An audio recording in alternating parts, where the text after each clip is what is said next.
今天我们来聊聊台海防卫中一个听起来冷门却至关重要的计划，名为威海计划。这项计划斥资80亿，乍看只是扩建港口的工程，背后却隐藏着台湾如何在战时保存战力，防止港口被封死，以及凭借海岛优势消耗共军，狙击敌军后勤生命线的关键战略。战争不仅是火炮与飞弹的较量，更是补给与持久力的竞赛。今天我们就深入探讨台湾如何运用地利与巧思，把一场不对称的战争变成拖垮侵略者的消耗战。试想某天黎明，台湾西岸的天空密布来袭的飞弹与战机，在此生死存亡之际，我们的军舰会选择龟缩在港口束手待毙吗？还是悄然从港湾中出走，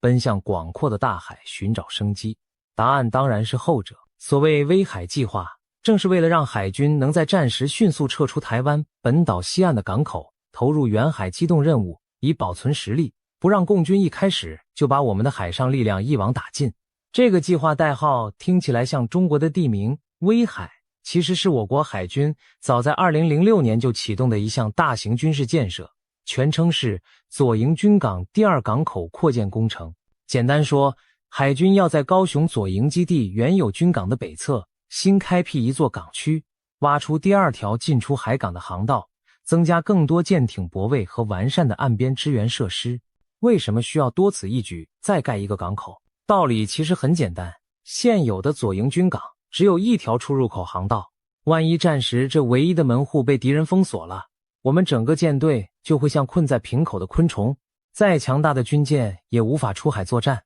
敌军只要在港口外沉下一艘破船，或者用飞弹炸塌航道两侧，甚至布几枚水雷，整个出海口就可能被堵死。那时港内停泊的舰艇将成为瓮中之鳖，动弹不得，只能任由敌人后续精确打击，一一摧毁。这绝非耸人听闻，历史上不乏港口被封锁，导致舰队束手无策的案例。例如1904年的日俄战争，日本海军曾多次派驱逐舰拖带老旧运输船在旅顺港外自沉，试图封死沙俄舰队的出路。1918年英军也奇袭比利时泽布吕赫港，用沉船堵住德军潜艇基地的航道。由此可见，港口一旦丧失畅通，哪怕强大舰队都只能困死港中。因此，威海计划的初衷正是为了防塞港，也就是避免台湾海军的命脉被一堵就断。国防部曾向立法院清楚说明，左营现有港口仅有单一进出口，容易遭敌封锁。为了避免舰艇成为固定目标，遭受重创，同时考量战时我方舰艇需分散停泊，各自承担港口防空火力范围，以及需要在最短时间内出港投入作战，所以必须兴建第二港口，增设新的航道。有了双港双航道，战时海军就算一处受阻，仍有另一条生路，可以争取宝贵的机动空间。这对因应敌军可能采取的封锁战术尤为重要。如果中共企图以舰队包围台湾，实施远距离海上封锁，我方撤出在外的舰艇便可利用广大海域灵活机动，寻找封锁圈的破绽予以突围。封锁线拉得越长，维持越久，敌方兵力势必分散疲惫，我军就越有机会各个击破其薄弱环节，甚至在盟军协助下开辟海上补给走廊。由此可见，保持海上机动不但能避开港内的绝境，更可能成为反制封锁、重夺制海权的关键。想象战时的高雄港区，即使一处港口浓烟冲天，碎石塌落封住航道，另一侧港区的舰艇仍然可以从第二航道全速驶出，冲向大海。在最坏的情况下，就算主港完全被毁，我们还有备用港区容纳舰队转移，保留反击的本钱。这就好比家中要有后门逃生，不能只靠一扇大门。不过，威海计划从构想到实现走得并不轻松。它在2006年立项时，原计划预估2019年完工，经费约290亿元新台币。但由于工程浩大，又碰上在地居民抗争、环评争议、物价飙涨等种种挑战，整个计划一再延宕。2009年时，期限被迫延至2025年，预算增加到330亿元。2020年又将完工时间延后至2032年，经费膨胀到404亿元，甚至最近国防部再次调高总预算到约590亿元。将完工目标推迟到2032年以后，从预计13年变成将近26年，堪称国军建设中最多灾多难的案例之一。然而，尽管过程曲折，这项工程的重要性却随时间愈发凸显。随着共军海军持续扩张，威胁年年提高，左营双港的格局对台湾存亡可能具有决定性影响。我们宁可工程晚点完成，也胜过暂时后悔少了一个港口。未来，当第二港口终于在炮火阴影下启用时，或许会有舰长庆幸地说，还好我们还有另一条路可走。谈完港口本身，让我们把视角转到战场全局，来看看远海机动任务与战力保存的意义。所谓战力保存，指的是在战争爆发时，国军不会一味死守原地硬拼，而是会设法保存实力，回避锋芒，等待更有利的时机反击。这听起来或许有点消极，甚至有人嘲讽，一开战就往后跑，是不是胆小？但实际上，保存战力是务实且聪明的战略。为了最后能赢，你必须确保自己不会在开局10分钟内就被 KO。在当今飞弹密集、卫星全天候监控的环境下，首波攻击往往决定生死。敌方肯定会在战争一开始就全力瘫痪我军的主要战力，空军基地、海军舰队、雷达站、飞弹阵地都会是对方重点关照的目标。如果我们死守原地不动，等于把自己画在靶心里，后果可想而知。事实上，这种以保存实力为先的策略并非怯战。近年的乌克兰战争就提供了例证。2022年俄罗斯全面入侵时，乌军并未在各条边境阵线上硬拼死守，而是战略性收缩防线，将部队和装备保存到内陆腹地。当俄军深入乌境后，补给线渐长，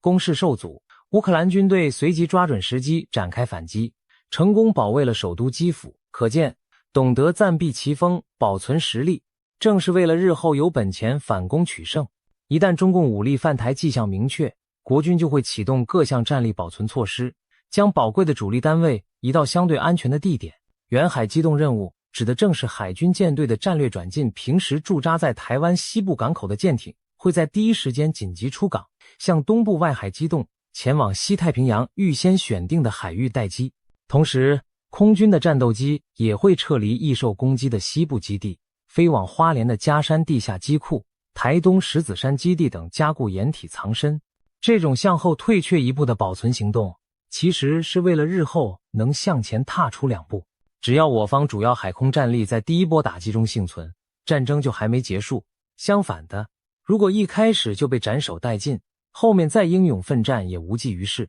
想象战争爆发的第一天凌晨，各海军基地响起刺耳警报，岸上的雷达刚侦测到敌人导弹来袭，我方停泊在左营港的军舰便火速启动引擎。早有预案的舰队官兵此刻分秒必争，冒着夜色在码头解开缆索，启动动力。过去他们可能担心只有一条航道，舰艇会不会在拥挤中争相逃生而碰撞堵塞，但现在有了双航道，海军可以同时从2个出口疏散舰艇，大大提高出港效率。不消多久，数十艘大小军舰鱼贯驶离港湾，有的直奔南方，有的绕经巴士海峡向东。一时间从空中看，仿佛钢铁洪流从台湾本岛西侧向四面海域散开。就在最后一艘舰离开后数分钟，敌军的第一波饱和攻击如暴雨倾泻，高雄港的码头和航道被炸得掀起巨浪。然而扑了个空，停泊区内几乎已经空无一舰，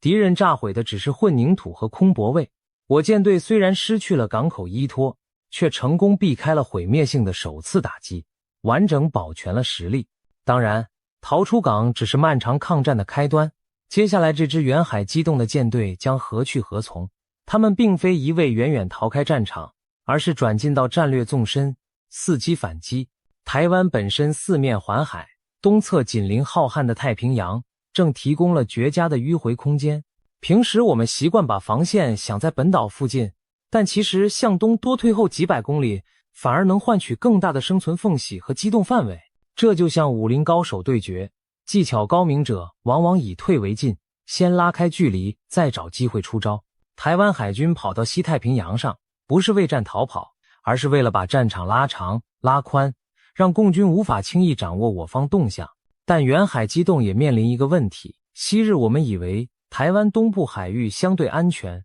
是后方大本营，可如今中共的势力范围已逐渐延伸到太平洋西部，解放军的航母舰队如今可能在战时出现在台湾东侧海域游弋，对我方撤往东部的海空力量虎视眈眈。共军未来甚至可能常态部署航母战斗群在台湾东部外海巡航，这将进一步压缩我海军战力的生存缝隙。以往我们研判解放军航母动向，需等其通过第一岛链的宫古或巴士海峡才有预警拦截机会。然而若敌航母直接驻于我东侧海域，这套传统标准将不再适用。东部地区已渐无后方可言，我方虽处劣势，却并非全无对策。台湾浓密的防空飞弹网在东部同样生效，可部分抵消敌舰载机的威胁，而我国自制的新型潜舰若陆续服役，也能将警戒线推远至千里，在更广阔的洋面威慑与伏击敌军舰队。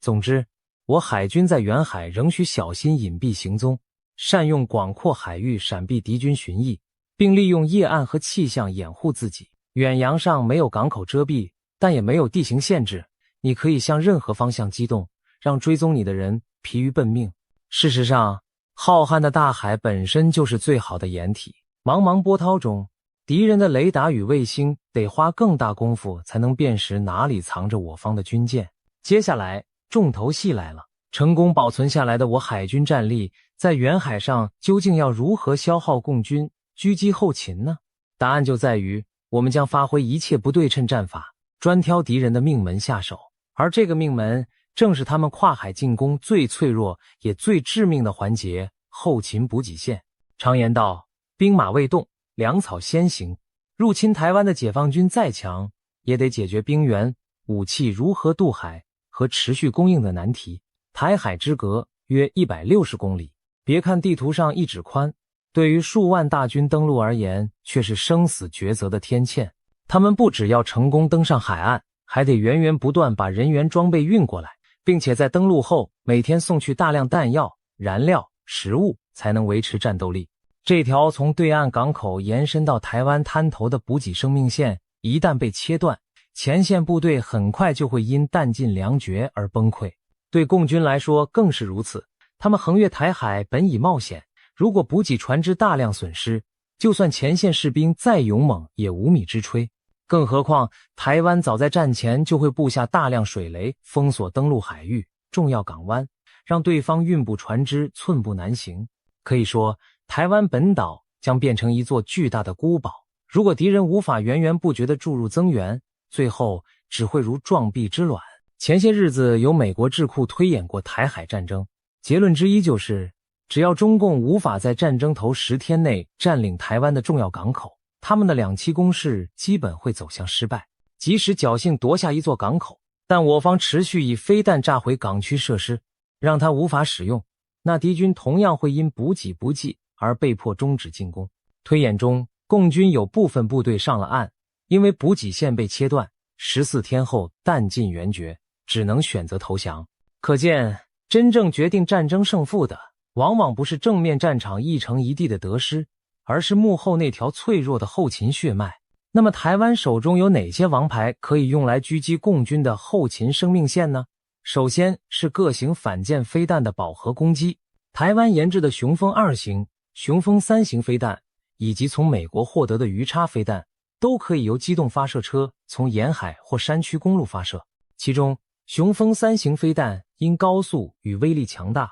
被外界昵称为航母杀手，足以重创大型战舰，有效遏制敌方主力舰艇胆敢靠近我沿岸。一枚枚掠海飞行的飞弹就是我们最锋利的长矛。想象战时的场景，在台湾西部临海的山林中隐藏的发射车阵地，接获指令，伪装网迅速掀开，导弹射架陡然升起，锁定海面上逼近的运输舰群。嗖嗖，数十枚反舰飞弹拖着白烟呼啸而出，冲向海天交界处。不管敌舰如何机动闪避、干扰，总有几枚会精准命中倒霉的目标。一艘满载上千名士兵、几十辆装甲车的登陆舰若被击沉，不仅人员装备将随波涛沉没，连带其他船只都会因为抢救或回避而乱了阵脚，延误登陆进度。其次是我们现有及未来的潜艇部队。潜艇被誉为制海权的终极杀手，因为它能神出鬼没地接近敌方运输舰，在对方未发觉时发射鱼雷和潜射飞弹。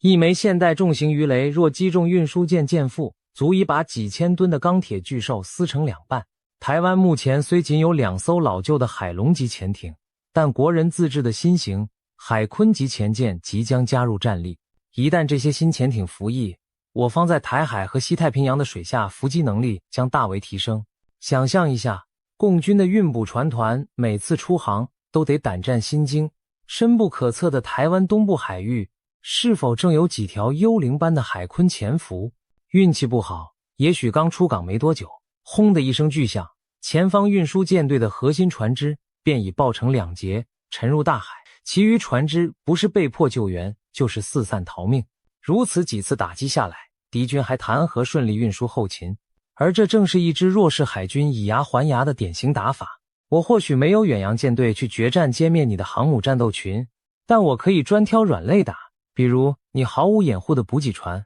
除了直接攻击运输舰，在滩头抢滩阶段，我方还有一项利器——多管火箭与重炮的滩岸拒止。当敌军2栖登陆艇想要靠岸卸载时，台湾陆军部署在沿岸的多管火箭和远程火炮将狂风骤雨般覆盖登陆点，尤其那些我们早就熟悉的红色海滩。共军可能登陆的滩头代号，如台南的洗漱海滩等地，长期以来早被驻守南部的八军团精心经营，防御工事测绘，列控完善。一旦敌登陆艇胆敢进入射程，就会遭遇精准炮火的迎头痛击，即使勉强登陆上来，重装备与补给物资未必来得及搬下，就可能被炸得七零八落。试问在这种火网地狱中，就算登陆部队一度夺取了岸滩，也很难守住，更别说顺利把后续物资接运上岸。再退一步看，就算共军初期攻势猛烈，夺下一处港口城市作为登陆据点，例如高雄或台南的港区，如果台湾守军一时无力夺回，也绝不会让敌人轻易使用该港来大规模卸载补给。我们很可能会在撤退前就对港口设施进行破坏，用爆药炸毁码头、起重机，甚至自行沉船封堵港道。历史上守军自毁关键设施以迟滞敌用的例子并不少见。当年俄军在克里米亚战争中为阻挡联军，就曾沉船于塞瓦斯托波尔港外。二战末期，德军撤退前也常炸毁桥梁码头。台湾当然早有最坏打算，一旦弃守港口，就让它成为一堆废墟，而不是留给敌人当作挥军上岸的后勤中枢。此外，我方仍控制的远程火力，包括野战飞弹、长程火箭炮，也将对被敌占领的港口进行持续攻击。只要港区日日挨炸，敌人就算抢下来也无法使用，只能干瞪眼看着船上的坦克物资无处可卸。前述兵棋推演中，共军虽曾一度攻占台南港，但21天后，该港仍因不断遭轰炸而无法启用，导致共军后继无力，只能进退维谷。可见攻下一座港很难，用好一座港更难。对守军而言，宁可把港炸烂，也不能让给敌人当桥头堡，源源不绝地运兵上岸。归根结底，台湾的战略思维正是要把这场战争变成一场拖死对手的消耗战。正如《孙子兵法》所言，兵贵神速，入侵者图的就是迅速取胜，反之，防守一方则乐见战事迟滞纠缠，把速决战拖成持久战，时间拖得越久，对台湾越有利。因为中国要攻打台湾，付出的代价和面临的变数将随着时间呈几何级数增长。他们得日夜渡海运输，上下千万人的补给消耗，国际上还要承受外交与经济制裁压力，国内也可能因伤亡高涨而动摇。台湾不用正面击败解放军，只要撑住不败，最后很可能就是一种胜利。当入侵者发现预期3天结束的战斗拖成3周、3个月，伤亡和补给压力远超负荷，他们的意志将首先崩溃。此外，时间拖延也为我方换取了国际援助的契机。战事一旦进入焦灼，美国、日本等友邦就有更充分的时间准备与理由介入协助，使侵略者陷入与多国对抗的困境。到那时，攻台行动将不再是中国单方面对台湾的战争，而可能演变为他对抗多国联军的持久消耗，胜负天平将彻底倒向我方。台湾的岛屿防御优势正在于此，我们有险峻的地形、坚强的民心和缜密的战备，只要把战线拉长，岛屿就会变成吞噬敌人的泥沼。平心而论，台湾无法在人数和装备上与大陆军力硬拼，但我们从不打算对称作战。所谓不对称战力，就是用小虾米对付大鲸鱼的巧招。威海计划提供的第二港口与远海机动策略，就是这种巧招的一环，保存自己，扰乱敌人。与其让敌人一拳打碎鸡蛋，不如把这颗鸡蛋滚进草丛里，让大拳头挥空，然后自己累垮。我们要让共军知道，就算他们军力远胜，也休想兵不血刃地拿下台湾。相反，若真轻启战端，等着他们的将是漫长而痛苦的消耗，直至再也支撑不下去。值得一提的是，台湾近年来的国防转型正围绕着重层阻绝与滨海决胜的思路，即在多层次空间逐步削弱敌军，在滨海地带决定性歼灭登陆之敌，保存战力，滨海决胜，滩岸歼敌，就是这种战略思维下的产物。夺取海岛的战争，如果攻方的渡海船团遭到歼灭或重创，已无法运送足够地面部队登陆，那胜负其实已分。即使有少部分敌军登岸，但在滩岸被阻滞，无法夺得港口，补给线又被掐断，那最终依然只能败退。我们现在所做的一切战备，都是在为潜在的这场决战累积优势。当首波攻势的炮火烟消云散后，只要台湾还留有元气，还有反击之力，那么这座岛屿终将成为进犯者的噩梦。最后，我们不妨把整个过程浓缩成一场跨海远征的史诗片段。侵略者气势汹汹而来，却发现对手早已闪开锋芒，他们占领了一片空荡荡的港口，却捞不到歼灭敌军主力的战果。而此时，暗流汹涌的大海上，一支幸存的舰队正在游弋，伺机而动。岛上的山林间，不时有致命的飞弹掠出，给补给船队以沉重打击。即便突破火网登上了岸，等待他们的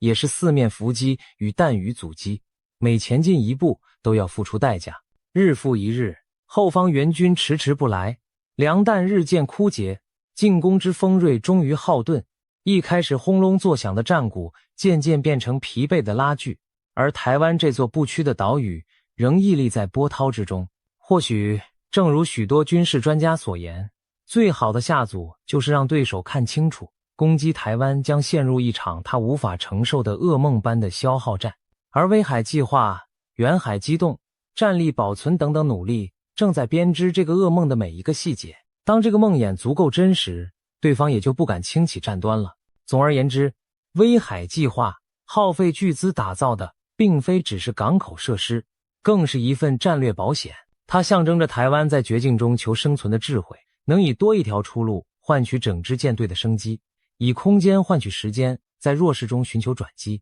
未来若有一天危机降临，台湾将凭借海岛的天险和坚韧的战略部署，把共军一步步拖入耗损殆尽的深渊。这座岛屿或许不大，但它将如同历史上的无数坚城，以寡敌众，以逸待劳，用消耗战逼退远道而来的强敌。我们有信心，也有耐心，只要备妥长期抗战的决心，就一定能守护好自己的家园。